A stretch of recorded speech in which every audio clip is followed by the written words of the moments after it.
just don't get any tryptophan at all from any of the herd animals anymore, except for wild killed elk, probably, or animals of bison that are harvested in the wild and had a wild diet. And also, by the way, of course, in the age of chemtrails, even a wild diet for such animals is suspect. We've got to be really sharp about this as we go forward. I'm really investigating a lot of time into food production and perfecting the grow domes and looking at the ability to grow the specific kinds of foods that will provide us with the essential amino acid diets that we need in a vegetarian form. I'm looking at importing certain beans from Africa and starting growing them here because they're huge tryptophan producers, which is a very necessary amino acid, and it's hard to get anymore. So, something to be advised. Now, the mood cure is well worth reading. It affects probably 90% of the people in the United States. We can actually look at it the other way and say anybody in the North American continent, in the geopolitical, the United States, is part of 5% of the population of the planet. We're consuming 61% of all of the psychiatric meds. I would say that means we need to read this book and start taking these supplements as opposed to the meds themselves. Also note, if you go and read for content, most people don't, by the way, when they go to a psychiatric, or they go to Big Pharma and they start reading some of the psychiatric studies, they stop at the agendas. They never actually read any of the damn data. And the agendas are all written with, the abstracts are all written with an agenda. Well, it should be called an agenda because that's what it is. It's their take on what they want you to believe from that study. And I've never found any of those things to be accurate. They're lying bastards. So you go and you look at some of their stuff, they say, for instance, let's look at citalopram or Celexa. That product has got a multi-week period of time, as do most of these, before they're supposed to be effective on you. So in other words, you're taking this thing on the promise that after you get through 5 and 6 weeks of side effects, it will help your brain, and then you'll only have to live with the side effects that occur to you slowly over the next 25 years until you die. It's going to shrink your brain. All of these psychiatric meds do. It's not that one in particular, because and it does so quite simply, because your brain is essentially a giant soup of fatty acids, and all of these chemicals reduce the ability of the body to absorb fatty acids. It is a necessity that your brain will shrink as long as you take these chemicals. So there's all of these things within the literature that are not discussed. It takes 6 weeks. It's a promise of a cure. Note also that when you switch over and you get off of these drugs, which alter your blood pressure, and that's an issue, and so do this with knowledge and with thinking, and you start adjusting your diet, and you get into the point where you have the essential amino acids in your system. These essential amino acids, you will feel the effect within 30 to 50 to 80 minutes. You don't have to wait weeks. If it isn't working for you that day, you don't need it. You've got enough in your system. So it's an interesting duality here. The promise of long-term cure and having to spend thousands of dollars annually to get chemicals, or, they're expensive. I mean, you can spend $50, $80 to buy supplements for the essential amino acids, but that's probably 5 to 6 months supply, and then you taper off because you've reached what you need. And so it's not a permanent. And there's virtually no side effects other than a slight increase in blood pressure and a slight increase in potential for gastric distress if you take them wrongly. So really, really something to look into, guys, especially if you're going to wean yourself off of any of the psychiatric meds and attempt to restore yourself. You can. This is just because your brain has shrunk does not mean it has to stay shrunk. You can recover your lifespan.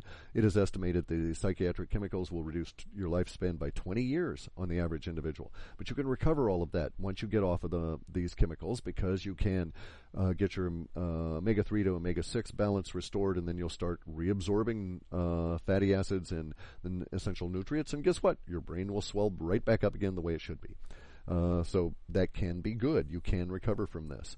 Now, as a side effect of all, or a side component to all of this, I'm working on getting my grow domes really good and skook them so that I don't have to screw around with commercial food. And, as much as Kathy and I always like the idea of a retirement on a place where we could have long row gardens and go tend the gardens, it isn't going to happen. We're just not going to grow out in the wild anymore, because in the days, as I state now, organic has a new meaning in the age of Fukushima and chemtrails.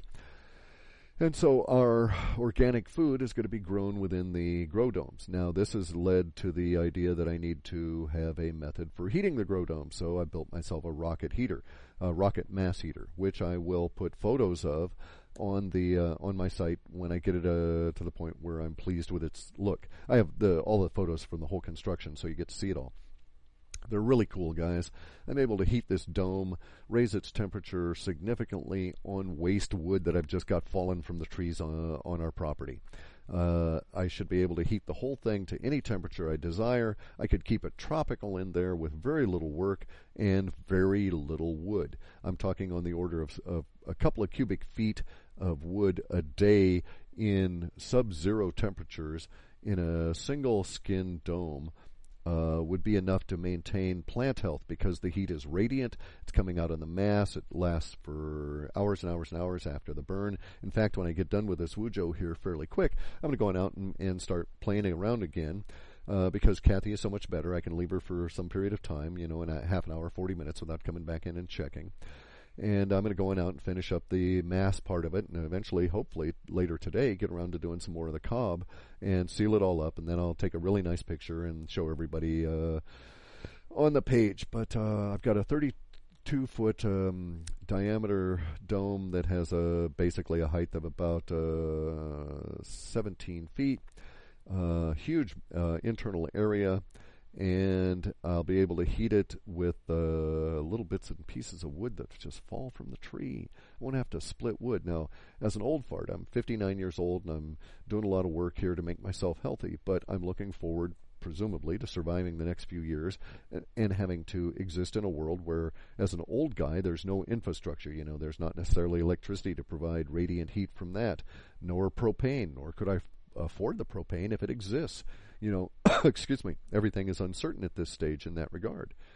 And so it makes me feel very good that these rocket heaters are out there, and I can perfect my versions of them as we go forward, and that combined with the old masonry Russian-style fireplace, we've got a super efficient long-term heat storage. And guess what? Out in my dome, I can bottom heat. I'm going to make the cob bench component of it a certain size, and I'm not going to bottom heat only the plants. I'm going to heat my own damn bottom, because it's cold around here, and after I do my boat work and work on the property, I'm going into the greenhouse and bake out my old bones on this waste wood heat. Really worth investigating. You can build them yourselves. They're cheap. There are certain constraints you have to be aware of. So, for instance, if you're using galvanized pipe, you got to burn off the galvanized coating without you in the process being in there breathing it. Same thing is true of any paint on your 55-gallon drum or any other metals being used. You need to have these your ductwork be airtight. Duct tape works really well for that, along with high temperature sealant.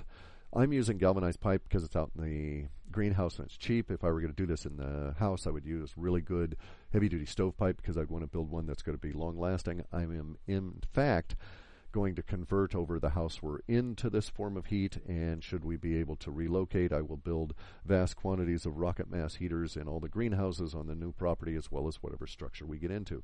Propane is no longer viable, and I can't afford to use a traditional wood stove where I would have to supply 6 and 7 cords in an exceptionally cold winter.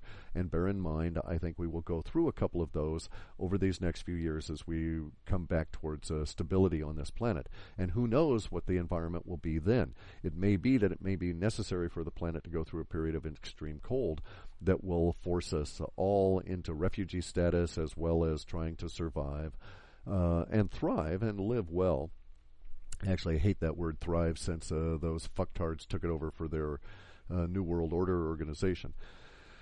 But we will have big key and go forward, and in order to do that, We need to get our diets adjusted. We need to have these supporting tools around us.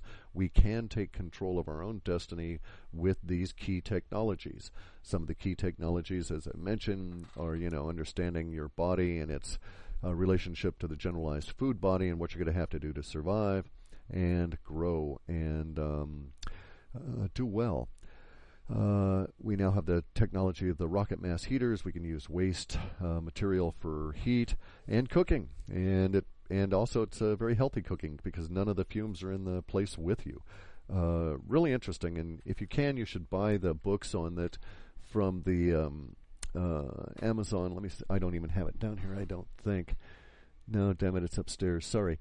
But one of the guys who came up with them worked for 15 years in third world countries trying to reduce the amount of damage to women's lungs doing cooking in a bad environment. I think he succeeded marvelously with these.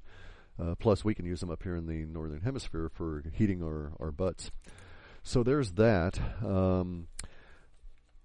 The key technologies that we've got coming down the pike are going to include some of the crap that the breakaway civilization has got.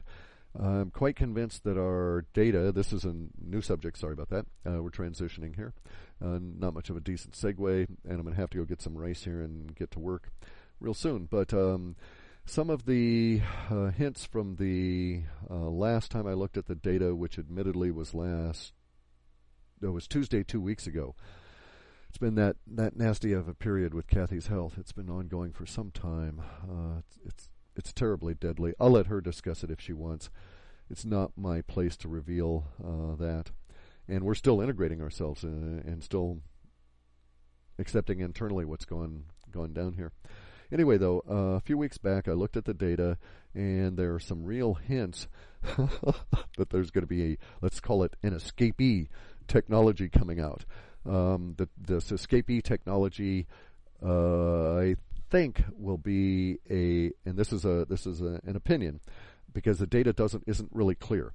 It's going to have an impact on all of us. That's clear. It's going to have a flash impact. It'll be a giant sparkly that we'll all like. I don't think it'll be something we buy. I think it'll be more of an idea that we can implement ourselves, like being able to build your own rocket mass heater here. But it'll just be, maybe how to build your own, I don't know, small ray gun or something. Who knows? But it'll be something on that order. There are some indications that the importance will be the thoughts and the surrounding component that come out with the device or whatever it is that we'll all be whipped up about, the sparkly. So that's something to look forward to. I think it'll occur before the end of December, and it'll certainly be visible. It's got one of the highest levels of visibility things I've ever seen in terms of a non-person. So in other words, it has levels of visibility like the Woman of Scars and that kind of thing, but it's not a human. And it's a device or an inanimate, well, I won't say inanimate, but a device of some kind. It may relate to time for all I know, but in any event, one last thing here. I ran across this description, and now, admittedly, I have not listened to it. It was George Kavasilius on Red Ice, and the description says in there that he's going to discuss how the chakra system is a way in which we are manipulated. Personally, I think that we should maybe, if that's his view, I'm going to go and listen to it. If that's his view, I'll be able to discuss it. But the term as though we are being manipulated by our chakra system, the language is, I find, a little bit unsettling, simply because the chakras are an inherent part of our body. It's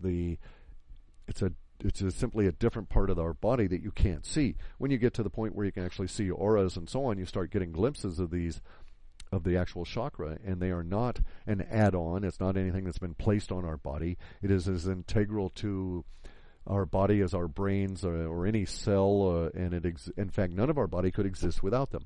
So that was just a little bit odd, and I'm going to go and listen to it when I have time, and may get all over his case for the language used, or may not, depending on what he's actually saying.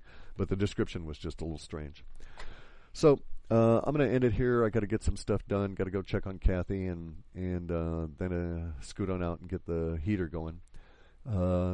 Stay safe, guys, and really look at this mood cure. Even if you think yourself not a candidate for psychiatric meds. You may be a candidate for altering your amino acids, and it can change your life. And I'm very pleased for myself because it gave me a level of emotional support for getting through what has arguably been the roughest 3 months of our lives here, and culminating in